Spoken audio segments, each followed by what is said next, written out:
Telah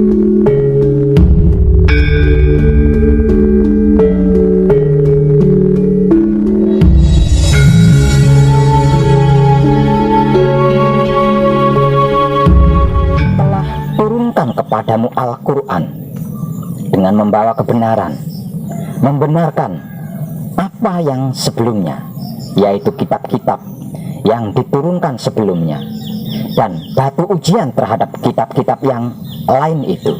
Maka putuskanlah perkara mereka menurut apa yang Allah turunkan, dan janganlah kamu mengikuti hawa nafsu mereka dengan meninggalkan kebenaran yang telah datang kepadamu. Untuk tiap-tiap umat di antara kamu, kami berikan aturan dan jalan yang terang.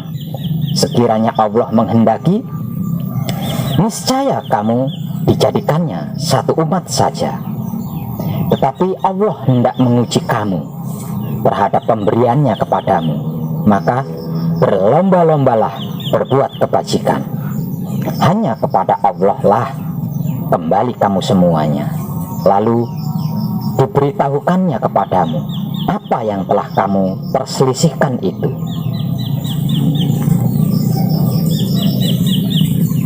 Begitulah terjemahan bebas dari Al-Quran, surat Al-Maidah ayat 48.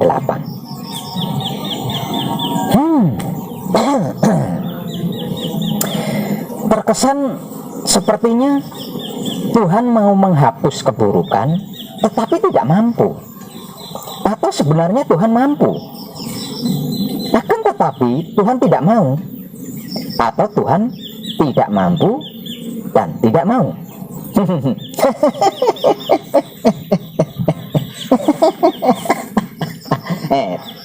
Tenang.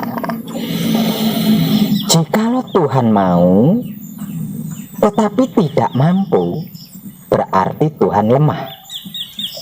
Jikalau Tuhan mampu akan tetapi tidak mau, berarti Tuhan jahat. Tetapi jikalau Tuhan mampu dan mau menghapuskan kejahatan, lantas bagaimana kejahatan itu ada di dunia ini?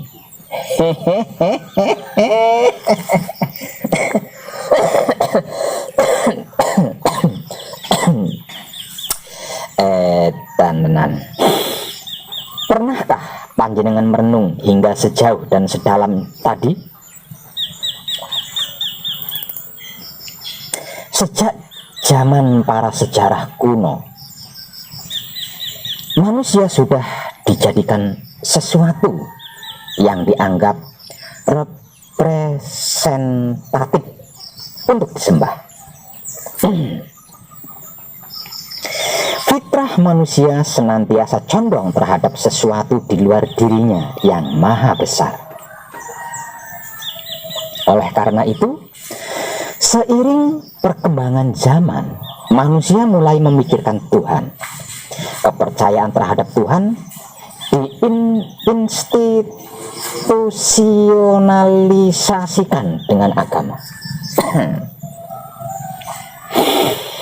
Pembicaraan berkenaan dengan Tuhan dan agama terus bergulir dan tidak henti-hentinya menuai kontroversi. Umat manusia senantiasa mencari jawaban mengenai eksistensi Tuhan. Dalam hal ini, paham yang menolak keberadaan Tuhan disebut sebagai ateisme. Paham tersebut menafikan aspek spiritualitas dari kehidupan ini. Itu merupakan konsekuensi logis dari penolakannya terhadap Tuhan. Hal tersebut tentunya berimplikasi pada penolakannya terhadap agama.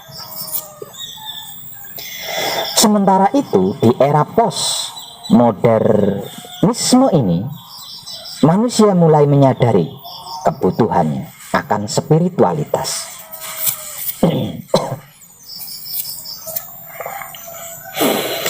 Dan pencarian Tuhan mulai melalui agama adalah alternatifnya. Untuk kebutuhan atas dua bagian, yaitu kebutuhan alamiah dan yang bukan alamiah, seperti kebiasaan atau adat istiadat. Kebutuhan-kebutuhan alamiah adalah hal-hal yang dibutuhkan oleh manusia sebagai manusia, dan sampai saat ini secara universal belum dapat diketahui rahasianya secara umum. Misalnya, keinginan manusia untuk mengetahui dan menyelidiki, untuk menjadi terkenal dan menjadi tampan atau cantik, keinginan untuk memiliki keluarga, dan lain sebagainya. Meskipun ia akan merasakan kelelahan dan kesulitan, namun ia tetap ingin memperolehnya dan berusaha untuk memenuhi keinginannya itu. Keinginan-keinginan dan kebutuhan-kebutuhan ini pada kenyataannya tetap ada dalam tabiat manusia. Adapun kebutuhan-kebutuhan yang bukan alamiah adalah kebiasaan-kebiasaan atau adat istiadat yang dilakukan oleh kebanyakan manusia, tetapi mereka memiliki kemampuan untuk melepaskan diri darinya atau menggantikannya dengan yang lain, seperti kebiasaan merokok, minum teh, minum kopi, minum alkohol, atau narkoba.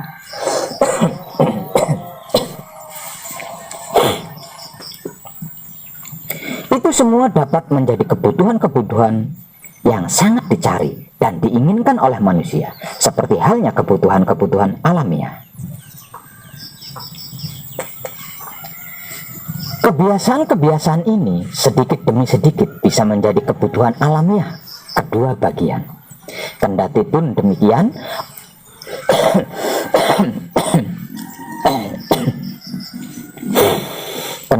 demikian, manusia masih tetap mampu meninggalkan atau melepaskan diri darinya, ataupun mendidik generasi mendatang untuk tidak memikirkan hal-hal tersebut. Berbeda dengan dorongan-dorongan dan keinginan-keinginan alamiah, manusia tidak akan dapat menghindar atau meninggalkannya. Dengan melihat pandangan mengenai dua jenis kebutuhan manusia ini, mungkin untuk saat ini kita bisa memasukkan agama sebagai kebutuhan alamiah manusia. Walaupun demikian, saya tidak hanya akan membahas kebutuhan manusia akan agama berdasarkan masing-masing individu manusia yang bersangkutan. Akan tetapi, saya menempatkan manusia sebagai suatu kelompok masyarakat sosial yang bukan tidak mungkin kebutuhannya akan agama akan menjadi berbeda ketika manusia saling berinteraksi dan saling mempengaruhi dan dipengaruhi baik oleh sesama manusia itu sendiri maupun oleh lingkungan sekitarnya.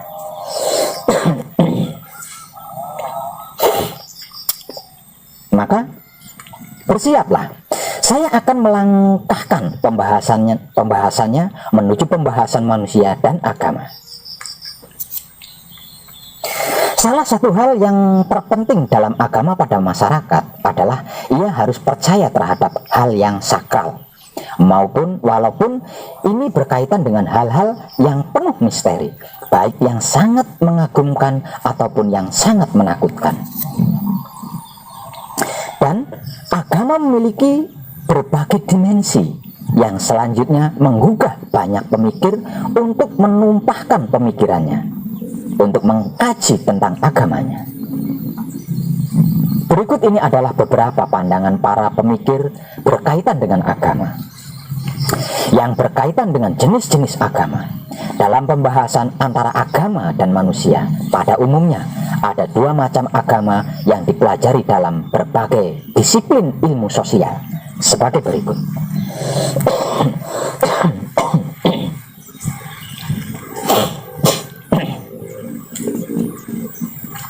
Yang ke satu, agama alam, atau sering juga disebut-sebut agama suku bangsa primitif. Ada berbagai sebutan yang diberikan kepada agama tersebut sesuai dengan kepercayaannya, seperti animisme, dinamisme, politeisme, dan lain-lain sebagainya. Ada juga yang menyebutnya sebagai agama leluhur, kepercayaan nenek moyang, paganisme, samanisme dengan berbagai ritus dan praktek-praktek keagamaan, dengan berbagai macam sesembahan seperti Tuhan, dewa-dewi, uang, matua, dan lain-lain sebagainya, yang seolah-olah berada dalam dunia kehidupan manusia, tetapi berkuasa memberikan kekuatan-kekuatan dan kesaktian kepada manusia yang menguasai tata cara untuk memperoleh kesaktian itu.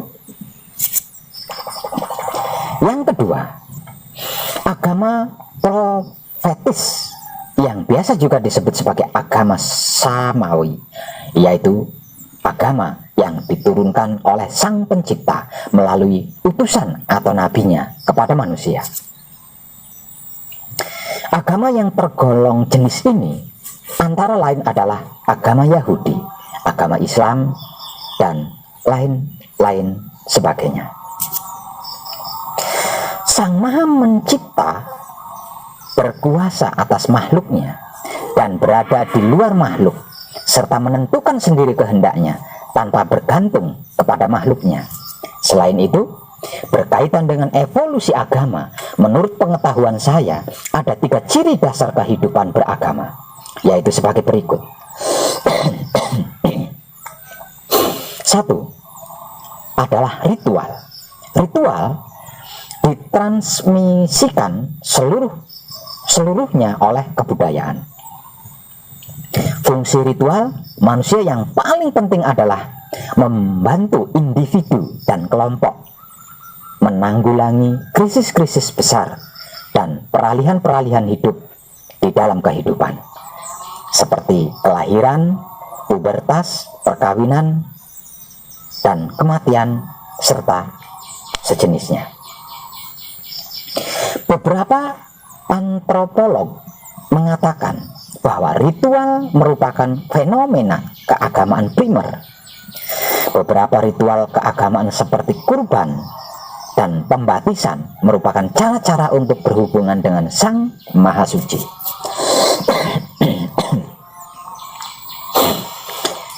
Ritual bisa dipahami sebagai sarana berkomunikasi dengan Tuhan, untuk menghapus rasa bersalah, untuk merayakan dan mengucapkan rasa syukur dan terima kasih, atau untuk mengungkapkan kesedihan dan kehilangan serta kebahagiaan. Kedua adalah mitos. Salah satu keunikan manusia ialah kebutuhannya akan suatu dunia yang bermakna. Mitos atau kisah suci dianggap mengejawantahkan beberapa aspek tatanan kosmik tersebut. Mitos memberikan manusia suatu cara pemahaman tentang diri sendiri dan tentang penataan pengalaman mereka. Mitos menyediakan pola-pola untuk tindakan manusia dan tuntutan untuk hidup dalam keselarasan dengan tatanan kosmik. Kisah-kisah mitos tersebut dikaitkan dengan pengalaman yang kudus atau suci, dan mereka menunjuk pada suatu daya penyelamatan dalam kehidupan manusia. Kisah-kisah tersebut dapat mengacu pada berbagai hal, misalnya berkaitan dengan asal-usul dunia atau umat manusia, penyebab-penyebab penderitaan, kematian, dan kelahiran kembali, serta peristiwa-peristiwa atau orang-orang khusus dalam ingatan suatu komunitas. Mediasi-mediasi simbolik semacam itu membantu orang untuk mampu memberikan tanggapan baik terhadap situasi ketertekanan dan krisis maupun individu dan sosial, dan dengan demikian dapat membantu proses adaptasi dan stabilitas sosial. Yang ketiga adalah pengalaman beragama. Sejarah evolusioner telah mematri sirkuit jaringan saraf otak manusia dengan pengalaman beragama. Agama memenuhi satu kebutuhan dasar manusia, yaitu kebutuhan untuk mengarahkan diri dalam kerangka makna yang lebih luas, yang bisa diperoleh melalui pengalaman akan kesatuan segala sesuatu dan juga dalam mitos kosmik.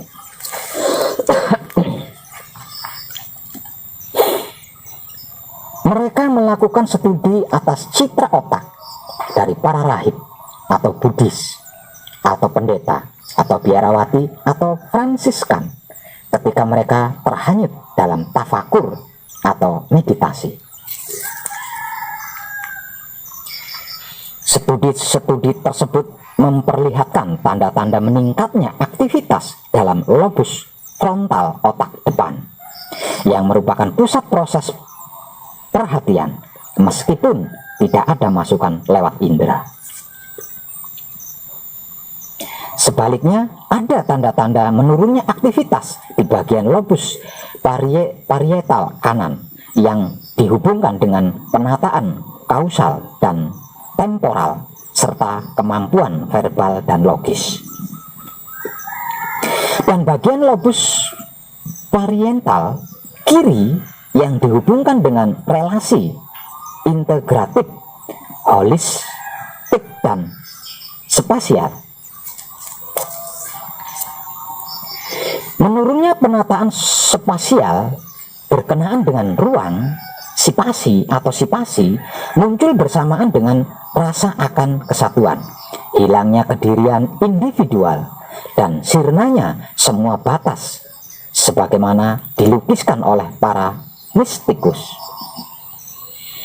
Kemunculan ateisme disinyalir sudah menjadi fenomena sejak zaman Yunani kuno. Ateisme menyatakan bahwa dewa dewi yang ada hanyalah gambaran manusia saja, karena menurut mereka tidak mungkin dewa dewi yang agung kelakuannya sama dengan manusia. Akan tetapi bisa dipastikan bahwa ateisme merupakan anak kandung dari modernisme yang mengagung-agungkan akal pikiran.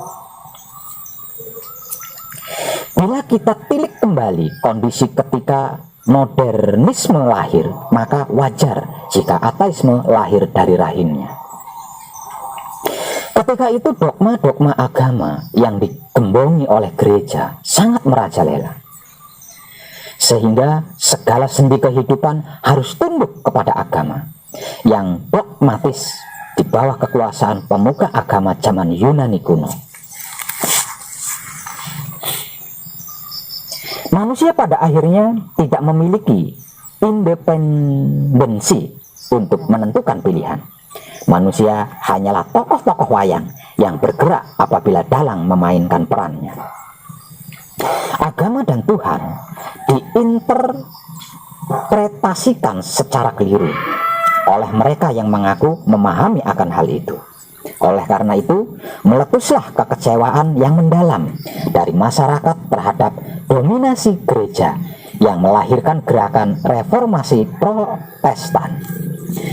Gerakan ini merupakan salah satu pemicu kemunculan modernisme yang pada perkembangannya menelurkan subjektivisme yang percaya pada pemikiran sendiri. Paham tersebut mengantar manusia memiliki kebebasan dalam menafsirkan kitab suci. Akan tetapi, satu sisi modernisme yang memberikan ruang pada akal sebagai pengambil keputusan paripurna dalam kehidupan manusia, memberikan tempat bagi tumbuh suburnya ateisme yang menafikan eksistensi Tuhan.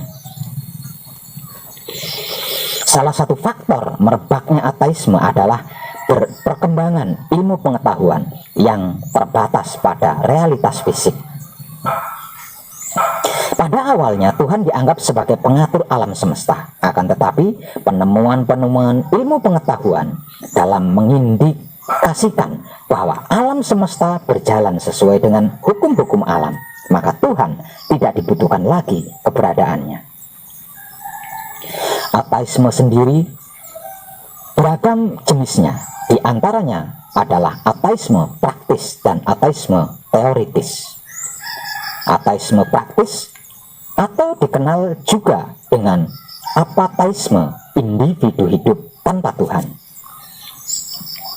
Menurut pandangan ini,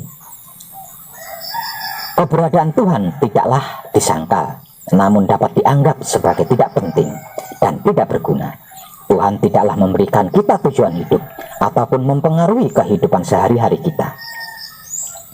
Salah satu bentuk ateisme praktis dengan implikasinya dalam komunitas ilmiah adalah naturalisme metodologis, yaitu pengambilan asumsi naturalisme filosofis dalam metode ilmiah yang tidak diucapkan dengan ataupun tanpa secara penuh menerima atau mempercayainya.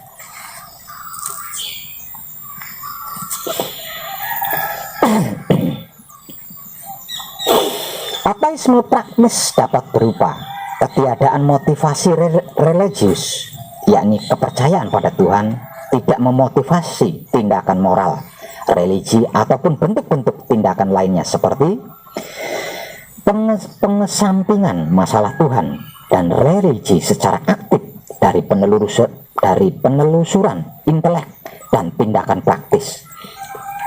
Pengabaian, yakni ketiadaan ketertarikan apapun pada permasalahan Tuhan dan agama, dan ketidaktahuan akan konsep Tuhan dan dewa-dewi. Sementara itu, ateisme teoritis secara eksplisit memberikan argumen menentang keberadaan Tuhan, dan secara aktif merespon kepada argumen teistik mengenai keberadaan Tuhan, seperti misalnya argumen dari rancangan dan taruhan Pascal. Terdapat berbagai alasan-alasan teoritis untuk menolak keberadaan Tuhan, utamanya secara ontologis, gnoseologis, dan epistemologis. Selain itu, terdapat pula alasan psikologis dan sosiologis, yang pada akhirnya ateisme mengkritik agama dengan perkataan seperti ini: Allah telah mati dan kamilah pembunuhnya. Sebenarnya mereka sendiri tidak percaya akan adanya Tuhan. Jadi Tuhan tidak dibunuh dalam artian sesungguhnya.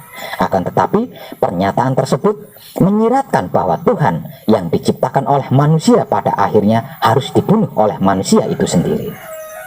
Hal itu dikarenakan dia menguasai manusia dan mengasingkannya dari diri sendiri dan dunianya.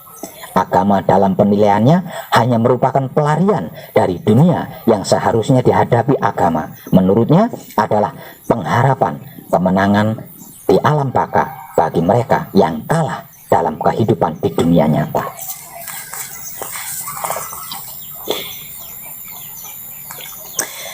Agama berkaitan erat dengan moralitas yang dicirikannya sebagai moralitas budak, seperti kerendahan hati, sikap rela menerima, kesediaan untuk tidak membalas, dan sebagainya. Maka dari itu, agama dan moralitasnya adalah sosok buruk yang membenarkan semua naluri dekaden, pelarian, dan kelelahan jiwa. Oleh karena itu, jika manusia mau jujur, ia pasti menolak kepercayaan akan Allah atau Allah.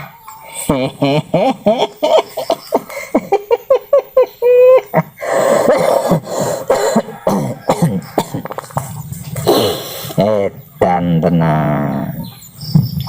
Dari pemaparan di atas, ateisme terkesan hendak menolak mutlak ide Allah atau Allah, ya. Namun yang sebenarnya tidaklah begitu. Intinya, setiap manusia yang paham ingin memperoleh kepastian bahwa kita sedang menuju Allah atau Allah alias Tuhan, atau tidak ingin salah jalan maksudnya. Lalu pertanyaannya, sekarang manakah jalan pasti menuju Allah atau Allah alias Tuhan?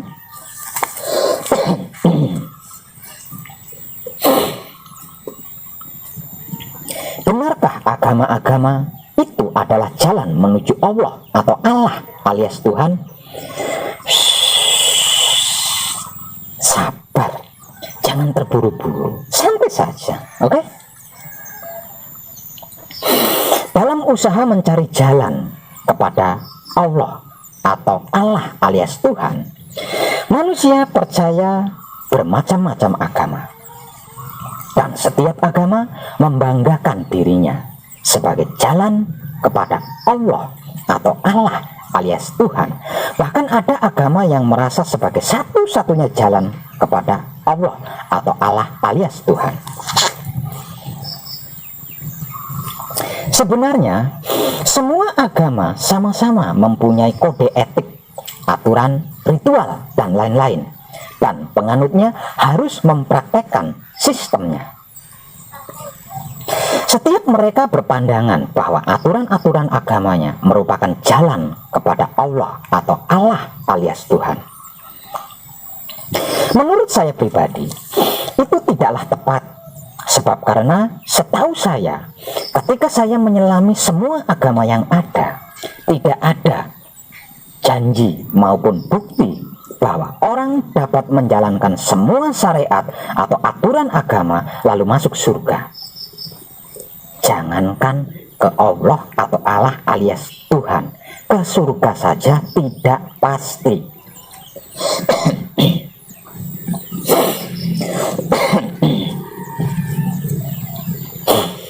Kita semua berdosa kepada Allah atau Allah alias Tuhan.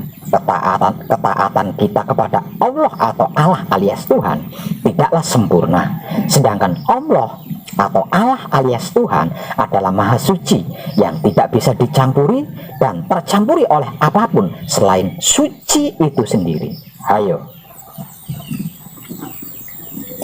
Agama menjelaskan Allah atau Allah alias Tuhan berada di surga.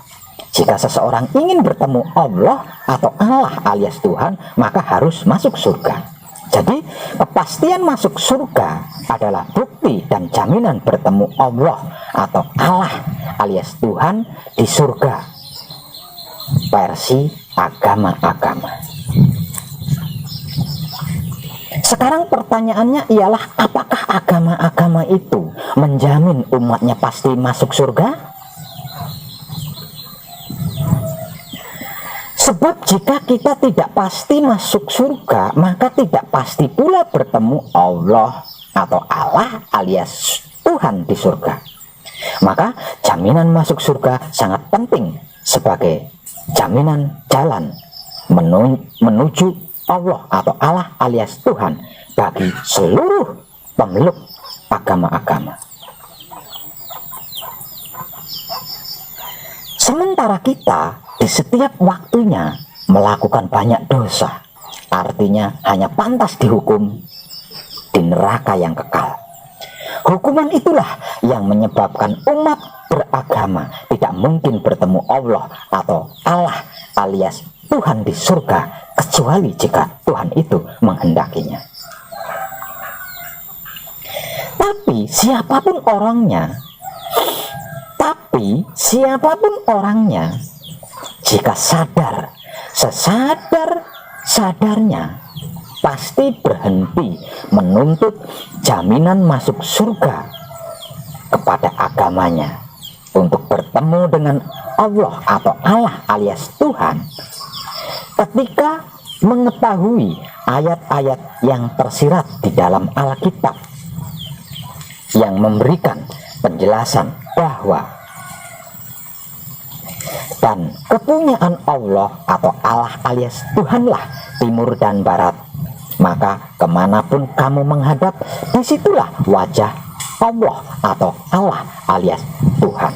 Sesungguhnya Allah atau Allah alias Tuhan maha luas nikmatnya, lagi maha mengetahui.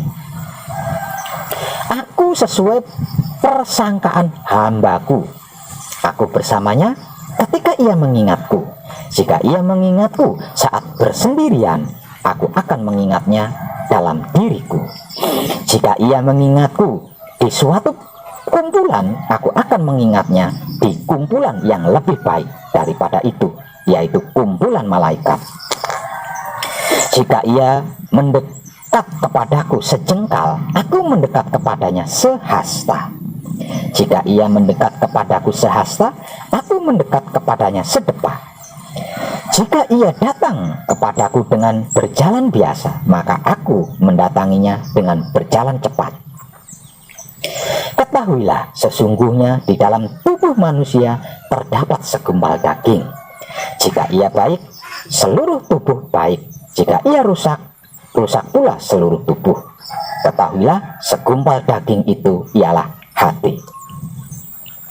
Barang siapa yang mengenal dirinya akan mengenal Rabb-nya. Bacalah kitab yang kekal yang berada di dalam diri kalian sendiri. Manusia itu rahasiaku dan aku rahasia manusia. Allah atau Allah alias Tuhan itu batinnya manusia. Manusia adalah dohir kenyataannya Allah atau Allah alias Tuhan.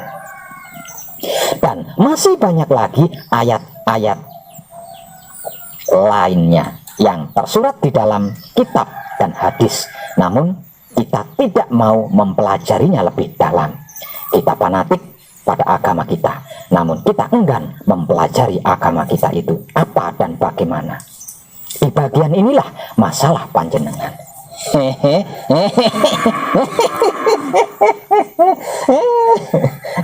Tenan.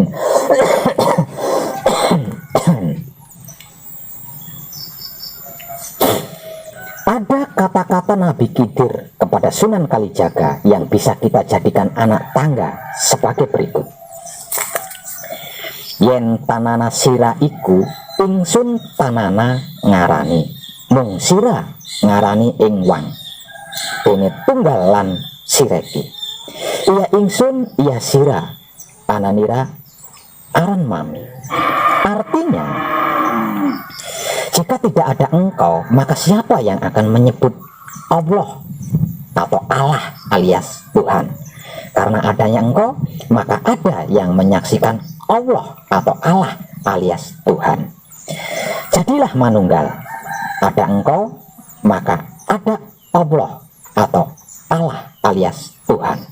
Wujudmu itulah yang menunjukkan adanya zat Allah atau Allah alias Tuhan. Siji-siji, loro-loro, telu telonono. Siji sekti, loro dadi, telu pandito. Siji wahyu, loro grat prahino, telu rejeki. Gampang sepolah polahe, polah ingsun, ya polah sira, polah sangkan paraning dumati. Dalam tradisi agama-agama dunia, agama biasa dimaklumi sebagai jalan. Tentu saja yang dimaksud jalan di sini adalah agama itu sendiri atau keyakinan dalam beragama tersebut. Hindu misalnya, meskipun menyebut agamanya sebagai sanatana dharma atau kebenaran abadi, tetapi ketika menyebut agama-agama lain, Bhagavad Gita menjelaskan bahwa jalan manapun ditempuh manusia ke arahku, semuanya kuterima. Wahai Arjuna, manusia mengikuti jalanku pada semua jalan. Siddhartha Gautama juga menyebut salah satu fungsi utama kehadiran Buddha adalah sebagai jalan tengah atau Majjhima Patipada atau 8 ruas jalan utama atau mulia.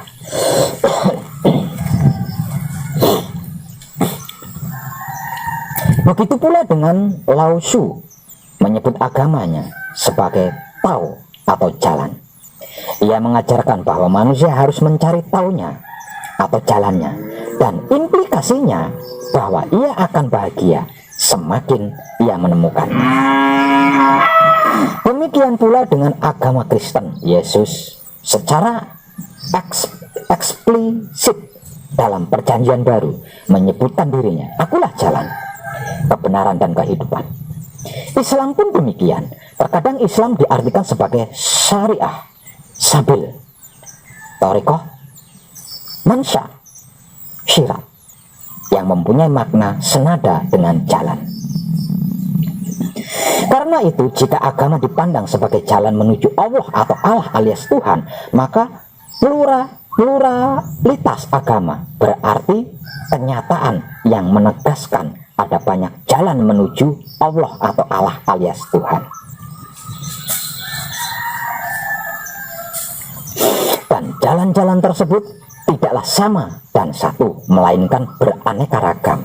Dan jalan-jalan menuju Allah atau Allah alias Tuhan ini akan bertambah banyak bila kita menghitungnya dengan jalur-jalur setapak. Dalam intern agama itu sendiri, yang pada hakikatnya bermuara kepada jalan besar menuju Allah atau Allah alias Tuhan. Dalam Islam sendiri ada banyak jalur-jalur setapak, mulai dari Sunni hingga Syiah, dan seluruhnya bermuara kepada jalan besar bernama Islam. Dan tentu saja di setiap jalan telah ada sang penunjuk jalan dengan pedomannya yang berbeda-beda. Namun jangan sampai lupa bahwa matahari senantiasa satu, ia tak terbilang, tetapi sinarnya mencakupi seluruh semesta alam. Andai kata sinarnya memantul melalui kaca, niscaya tak akan merubah satunya matahari itu, meski pantulan sinarnya bisa beraneka warna.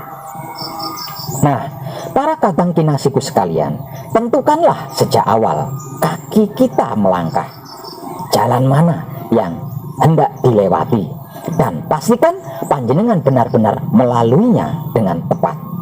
Kalau saya pribadi yang edan ini memilih jalan hidup, karena hidup adalah ruh Allah atau Allah alias Tuhan. Hidup adalah utusan Allah atau Allah alias Tuhan. Hanya dengan hiduplah saya bisa melalui jalan-jalan itu, sebab hidup adalah jalan, dan yang melalui jalan-jalan itu sendiri. Kalau panjenengan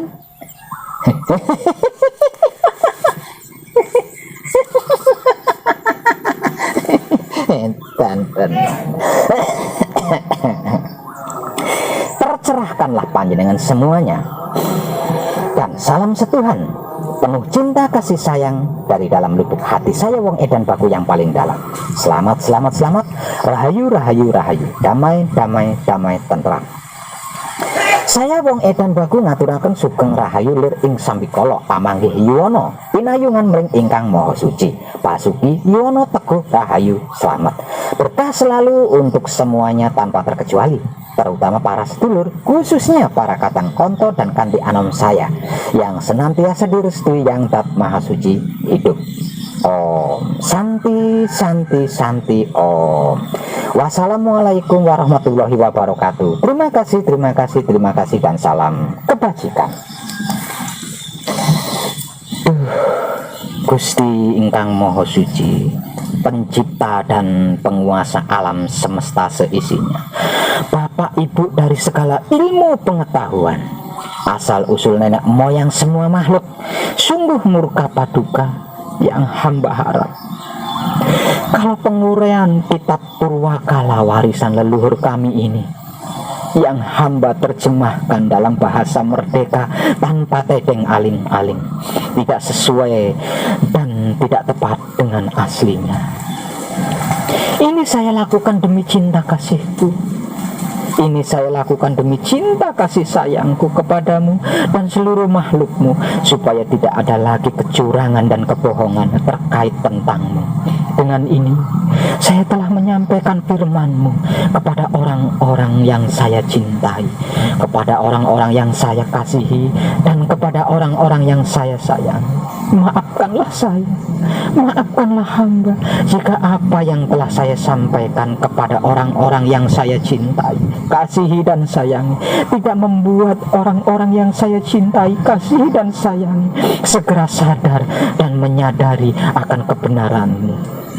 Ampunilah orang-orang yang saya cintai, kasihi dan sayangi, dan bukakanlah pintu hati mereka, dan terangi terangilah dengan rahmat-Mu agar tidak ada lagi kegelapan dan kesesatan di hati orang-orang yang saya cintai, kasihi, dan sayangi. Damai di pikiran, damai di hati, damai di syahwat, damai di dunia, damai di akhirat, damai, damai, damai.